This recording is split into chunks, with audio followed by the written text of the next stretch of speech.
Good evening दोस्तों। कैसे हैं आप लोग? उम्मीद करते हैं कि सब लोग अच्छे ही होंगे।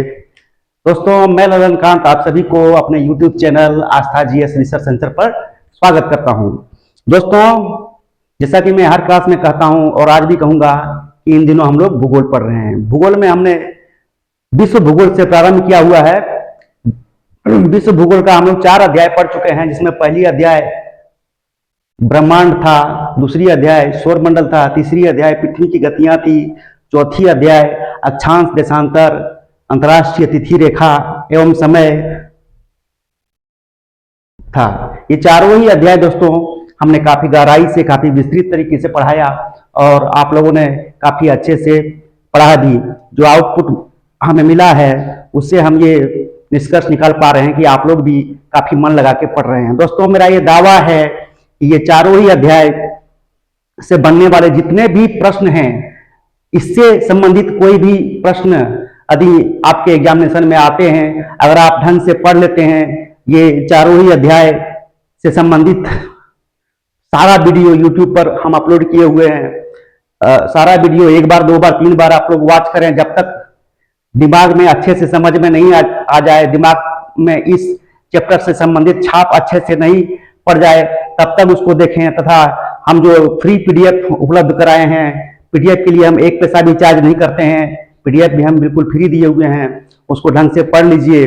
दोस्तों, मेरा ये सलाह है, एक बार पहले ही बता चुका हूं और आज भी बता रहा हूं कि पढ़ने का तरीका दोस्तों इस तरह कुछ अपनाइए कि वीडियो भी आप देखिए और सामने पीडीएफ भी रख लीजिए। पीडीएफ जो डाउनलोड किए हुए हैं हार्ड कॉपी, उसे सामने आप रख लीजिए और वीडियो भी देखिए और मिलान करते हुए जो इसका हार्ड कॉपी डाउनलोड किए उसे भी पढ़ते जाइए। ऐसे अगर पढ़ेंगे आप तो संबंधित सब्जेक्ट का जो विषय वस्तु है वो बेहतर मेमोराइज आपको होगा और आप एक जीएस के अच्छे ज्ञाता बन जाएंगे। दोस्तों, जैसा कि मैं कह चुका हूं कि 6 महीने में जीएस का मैं कंप्लीट पूरा कोर्स कर दूंगा, जिसके बाद जीएस का आप अच्छे ज्ञाता हो जाएंगे। कोई भी एग्जामिनेशन हो, अगर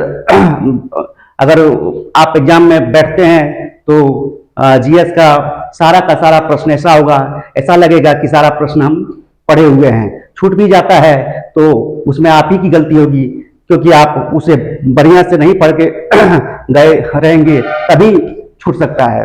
दोस्तों, आज जो अध्याय हम लोग पढ़ेंगे वो है पृथ्वी की उत्पत्ति से संबंधित संकल्पनाएं।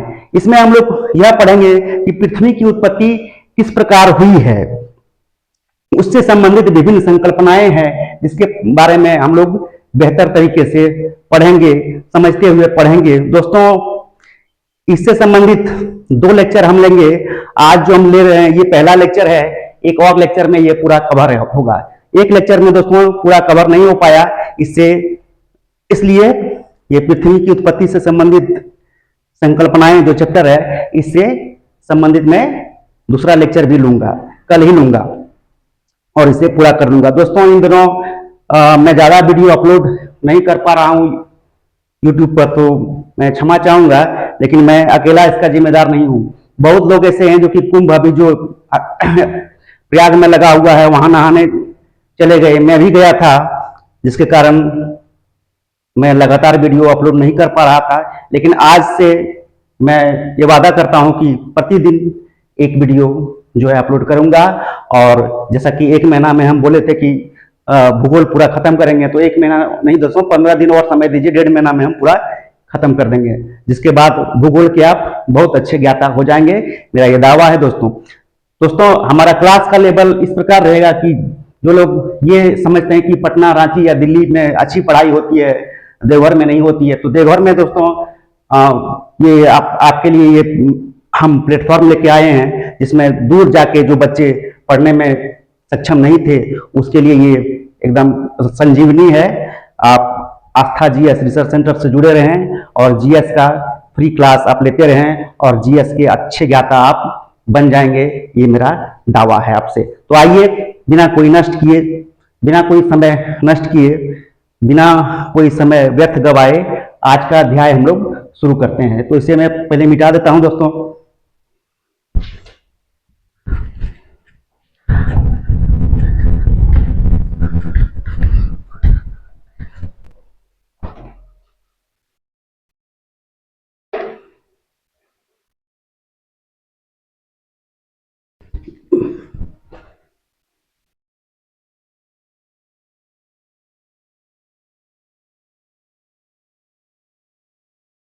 दोस्तों ये है शीर्षक, यानी कि जो अध्याय है पृथ्वी की उत्पत्ति से संबंधित संकल्पनाएं, जो विभिन्न वैज्ञानिकों द्वारा पृथ्वी की उत्पत्ति से संबंधित संकल्पनाएं दी गई है उसके बारे में आज हम लोग पढ़ेंगे।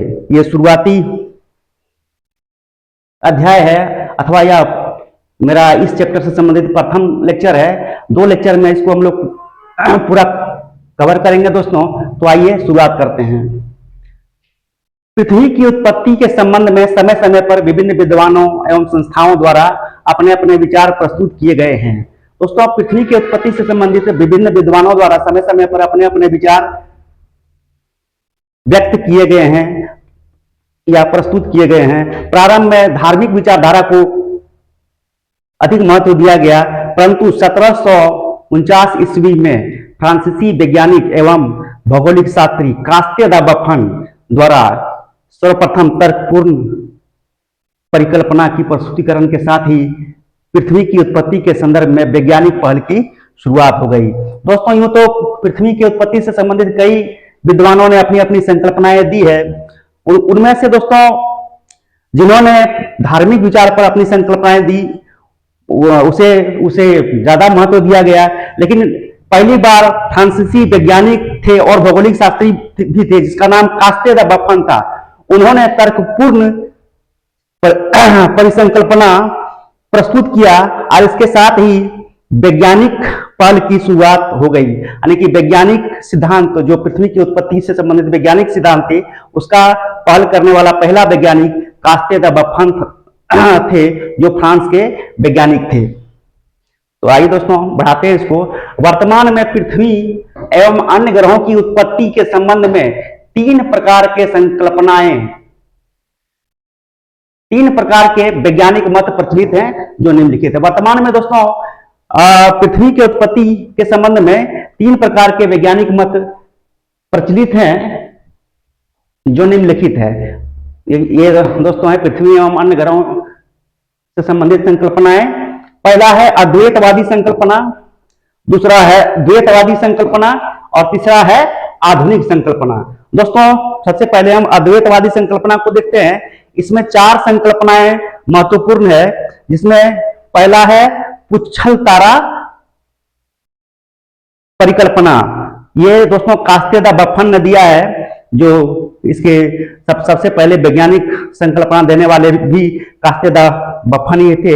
ये फ्रांसीसी वैज्ञानिक एवं भौगोलिक शास्त्री थे। पुच्छल तारा परिकल्पना देने वाले वैज्ञानिक कास्ते दा बफन थे। दूसरा है दोस्तों वायव्य राशि परिकल्पना। इस परिकल्पना को देने वाले वैज्ञानिक का नाम है दोस्तों इमैनुअल कांट, या इसको केवल कांट भी बोलते हैं। ऐसे पूरा कांट का वायव्य राशि परिकल्पना कहा जाता है। दोस्तों ये कई बार प्रश्न आया है कि वायव्य राशि परिकल्पना किस वैज्ञानिक द्वारा दिया गया है, तो कांट द्वारा। तीसरा है दोस्तों निहारिका परिकल्पना। ये दोस्तों लाप्लास द्वारा दिया गया है तथा बाद में रॉस नामक वैज्ञानिक द्वारा संशोधित किया गया। ये भी बहुत इंपॉर्टेंट है दोस्तों, कई बार आया है कि निहारिका परिकल्पना देने वाले वैज्ञानिक का नाम क्या है। मैंने पृथ्वी की उत्पत्ति के संबंध में निहारिका परिकल्पना किसने दिया है, तो लाप्लास ने।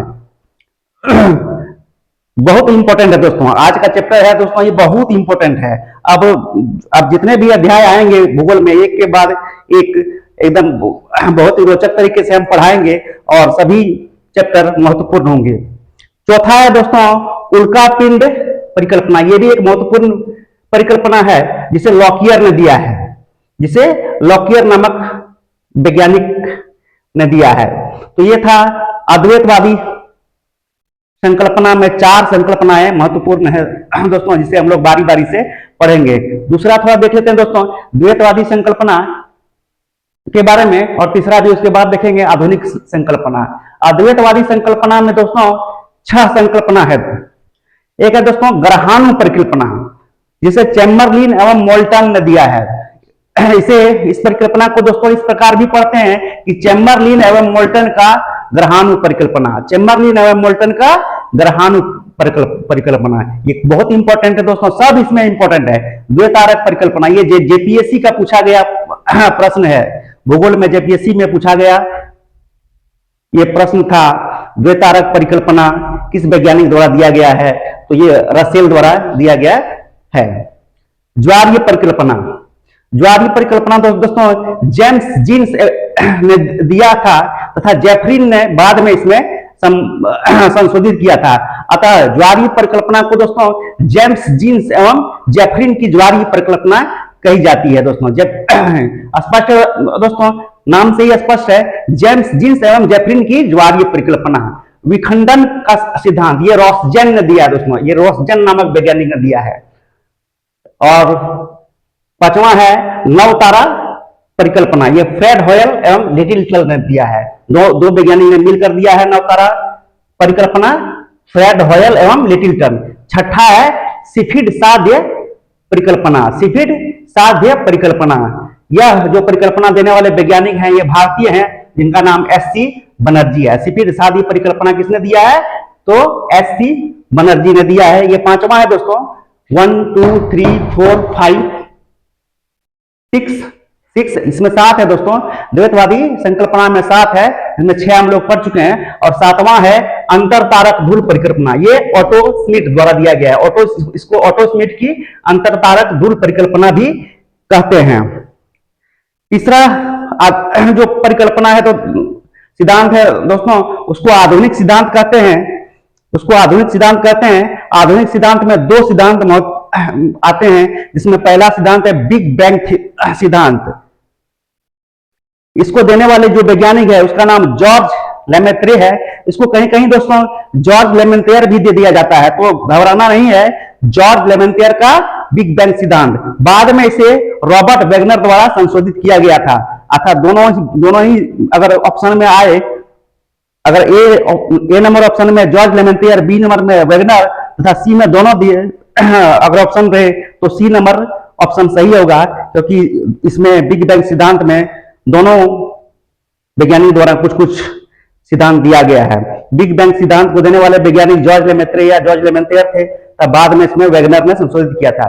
दूसरा है दोस्तों स्फीति सिद्धांत, इसे देने वाले वैज्ञानिक का नाम एलन गुथ है। ये सारा का सारा दोस्तों इसमें इंपॉर्टेंट है, इसमें खुद से हमने लिखा है, छांट के लिखे हैं, ताकि हमारे विद्यार्थियों को ज्यादा से ज्यादा लाभ प्राप्त हो सके। हम खुद इसमें काफी मेहनत करते हैं दोस्तों। आइए अब शुरुआत करते हैं। अद्वैतवादी संकल्पना, पहला अद्वैतवादी संकल्पना, इस संकल्पना को पैतृक संकल्पना भी कहा जाता है, पैरेंटल हाइपोथेसिस, पैरेंटल हाइपोथेसिस भी कहा जाता है इसको। अद्वैतवादी संकल्पना के अनुसार सौर मंडल की उत्पत्ति एक ही तारे, ये ठारे नहीं पढ़िएगा दोस्तों, ये तो है, थोड़ा सा सट गया, तारे से मानी जाती है, जो निम्नलिखित है, जो निम्नलिखित है। मैं संकल्पनाएं जो है अद्वैतवादी संकल्पनाओं के बारे में आप पढ़ेंगे। पहला है दोस्तों पुच्छल तारा परिकल्पना। यह परिकल्पना फ्रांसीसी वैज्ञानिक कास्ते द बफन ने प्रस्तुत की थी। इनके अनुसार एक विशालकाय धूमकेतु से, इनके अनुसार धूमकेतु सूर्य से टकराया था। इस परिकल्पना, यह परिकल्पना पुच्छल तारा परिकल्पना दोस्तों के बारे में हम लोग पढ़ रहे हैं। यह परिकल्पना फ्रांसीसी वैज्ञानिक कास्ते द बफन ने प्रस्तुत की थी। कास्ते द बफन के अनुसार एक विशालकाय धूमकेतु सूर्य से टकराया था, जिससे अत्यधिक मात्रा में पदार्थों का उत्सर्जन हुआ था। दोस्तों कास्ते द बफन का जो पुच्छल तारा परिकल्पना है, इसके अनुसार एक विशालकाय पुच्छल तारा सूर्य से टकराया था, जिससे अत्यधिक मात्रा में पदार्थों का उत्सर्जन हुआ था। कालांतर में इस बिखरे हुए पदार्थ से बड़े पिंड के रूप में ग्रहों का एवं छोटे पिंड के रूप में उपग्रहों का निर्माण हुआ। जब समय बीतता गया दोस्तों, जो सूर्य से पदार्थ का उत्सर्जन हुआ था, उससे बड़े पिंडों के रूप में ग्रहों का निर्माण हुआ तथा छोटे पिंडों के रूप में उपग्रहों का निर्माण हुआ। यह परिकल्पना वैज्ञानिक दृष्टिकोण पर आधारित तो है। यह परिकल्पना अर्थात उछल तारा परिकल्पना वैज्ञानिक दृष्टिकोण पर आधारित तो है, परंतु सौर मंडल से संबंधित कई प्रश्नों का उत्तर देने में समर्थ नहीं है। इस प्रकार दोस्तों यह परिकल्पना पूरी तरह सत्य नहीं माना जाता। कुछ सच्चाई है, परंतु कास्ते द बफन द्वारा दिया गया यह परिकल्पना है उछल तारा परिकल्पना। डायरेक्ट क्वेश्चन पूछ दिया जाता है दोस्तों, आपको रेलवे में, एसएससी में पूछ दिया जाता है कि उछल तारा परिकल्पना देने वाले वैज्ञानिक का नाम क्या है, तो कास्ते द बफन है।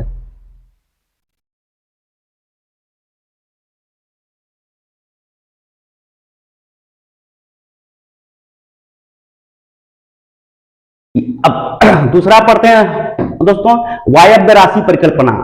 यह परिकल्पना जर्मन के एक दार्शनिक थे इमैनुएल, जर्मन दार्शनिक इमैनुएल क्वांट ने 1755 ईस्वी में दिया था। वायव्य राशि परिकल्पना क्वांट ने 1755 ईस्वी में दिया था। यह परिकल्पना न्यूटन के गुरुत्वाकर्षण के नियमों पर आधारित था। तो न्यूटन के गुरुत्वाकर्षण के नियमों पर आधारित संकल्पना कौन सा है दोस्तों, वायव्य राशि परिकल्पना। यह परिकल्पना को देने वाले वैज्ञानिक का नाम इमैनुएल क्वांट। इनके अनुसार अपकेंद्रीय बल दोस्तों, केंद्र से बाहर की ओर लगने वाले बल को अपकेंद्रीय बल के कहते हैं। अपकेंद्रीय बल के प्रभाव से सूर्य की एक तप्त सूर्य से, ये फिर से थोड़ा देखते हैं दोस्तों, इनके अनुसार अपकेंद्रीय बल के प्रभाव से सूर्य की एक तप्त एवं गतिशील निहारिका से सूर्य की एक गतिशील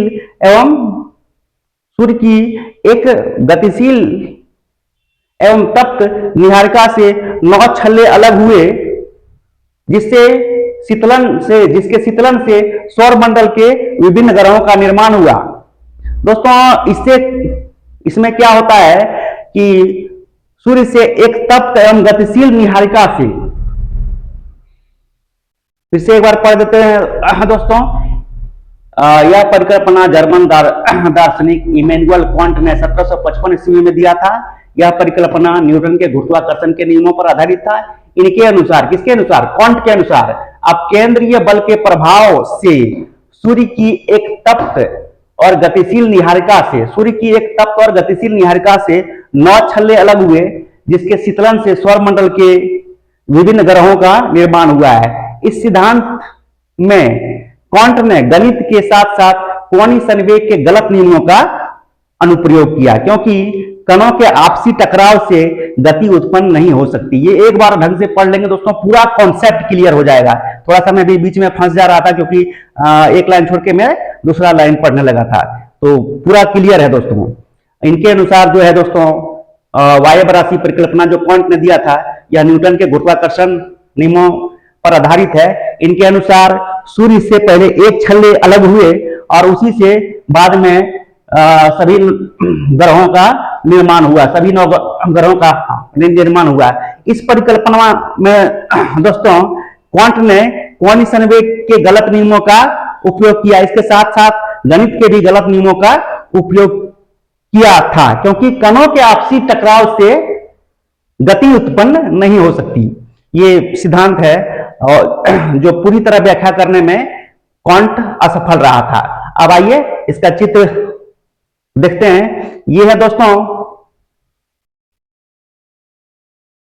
ये चित्र है जो क्वांट का, ये जो वायव्य राशि परिकल्पना है, इससे सूर्य से पहले एक छल्ला अलग हुआ, बाद में जो है विभिन्न ग्रहों का सबका निर्माण हो गया।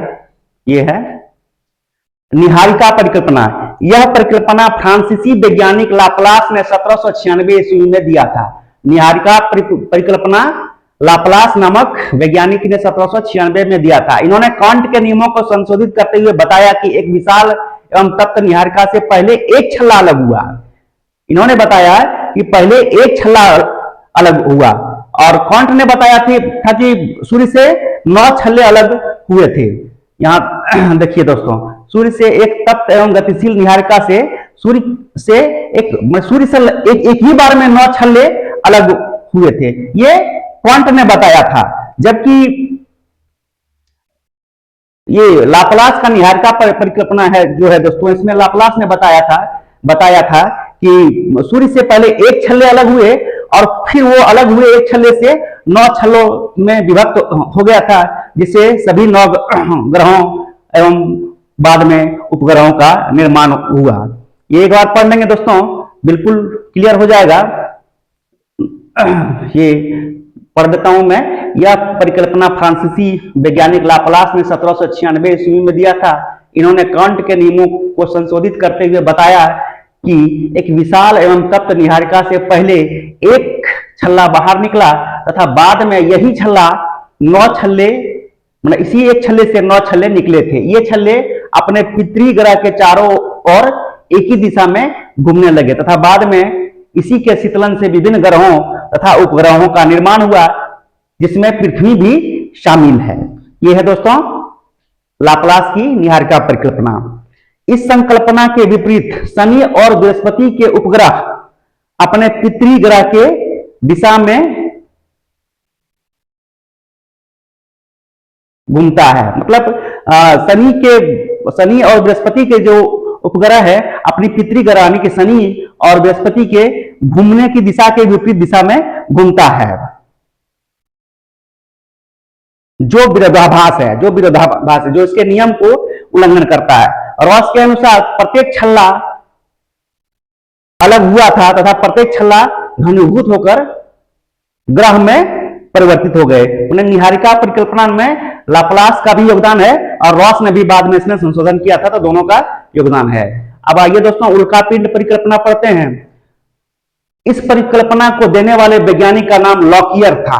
लॉकियर ने इस परिकल्पना को दिया था। इसने बताया कि सबसे पहले 2 बड़े उल्कापिंडों की भारी टक्कर से असंख्य कणों का निर्माण हुआ तथा इससे निहारिका का निर्माण हुआ और अंततः सौरमंडल का निर्माण हुआ। ये 2 उल्कापिंड है, दोनों का एक दूसरे से टक्कर होता है, जिससे असंख्य कण उत्पन्न होते हैं और बाद में इन्हीं असंख्य कणों से एक जो है नेबुला यानी कि निहारिका का निर्माण होता है, जिससे सौरमंडल और अन्य ग्रहों का निर्माण बाद में होता है।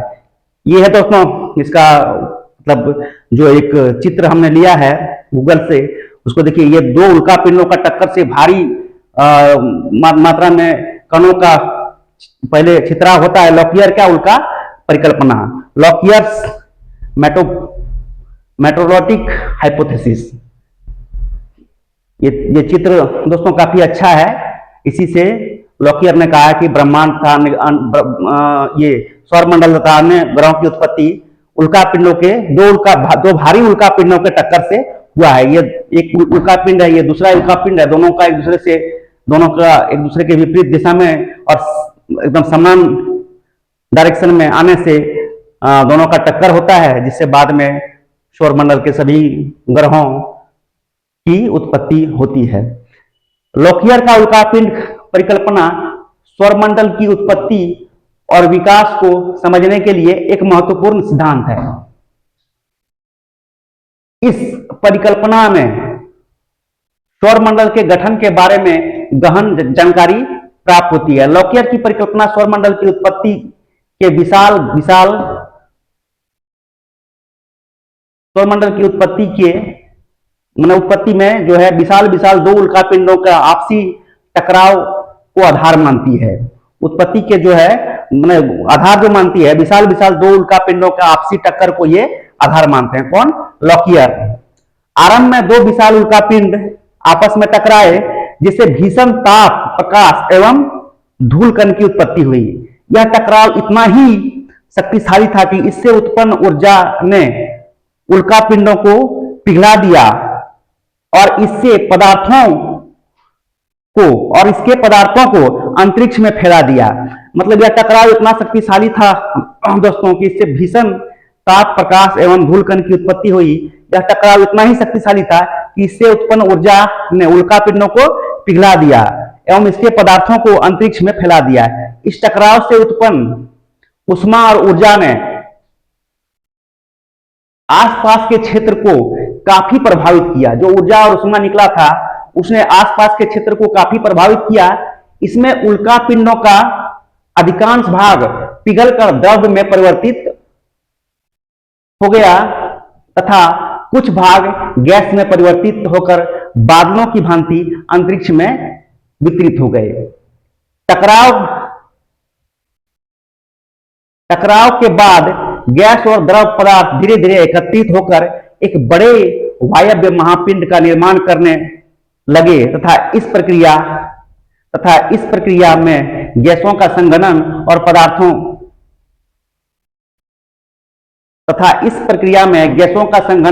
और पदार्थों का ठंडा होने से विभिन्न प्रकार के खनिज एवं धातुएं उत्पन्न होता चला गया। दोस्तों फिर से एक बार पढ़ देता हूं।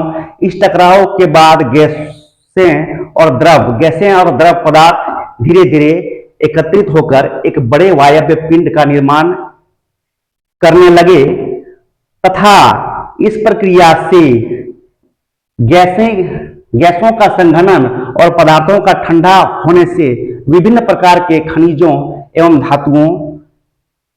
धातुएं उत्पन्न होता चला गया। यहां कुछ वर्ड छूट गया दोस्तों, जैसे कि इस प्रक्रिया में होगा गैसों का संघनन, ये मैं बाद में जोड़ दूंगा।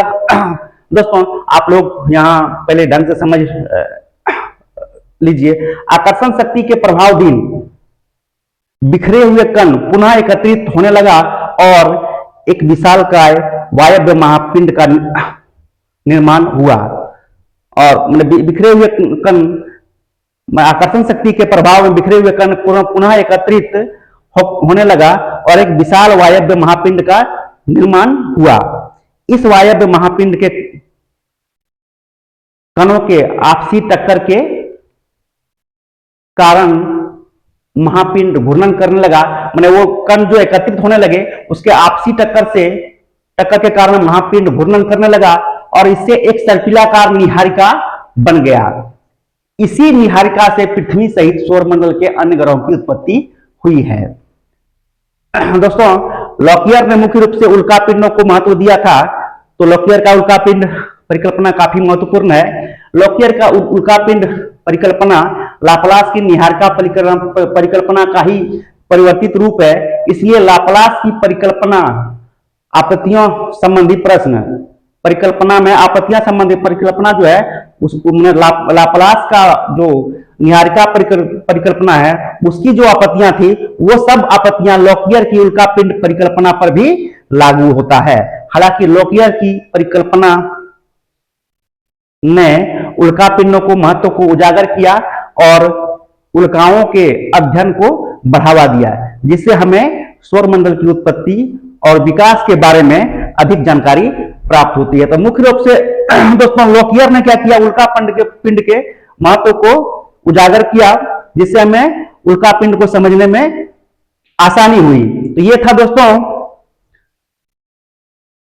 पहला लेक्चर, पृथ्वी की उत्पत्ति से संबंधित संकल्पनाओं से संबंधित पहला लेक्चर था। इससे संबंधित एक और लेक्चर मैं लूंगा, तो उसके बाद ये पूरा चैप्टर कवर हो जाएगा और इससे भी बनने वाले जितने प्रश्न हैं मैं दावे के साथ कहता हूं कि आपके एग्जामिनेशन में आपसे नहीं छूटेंगे।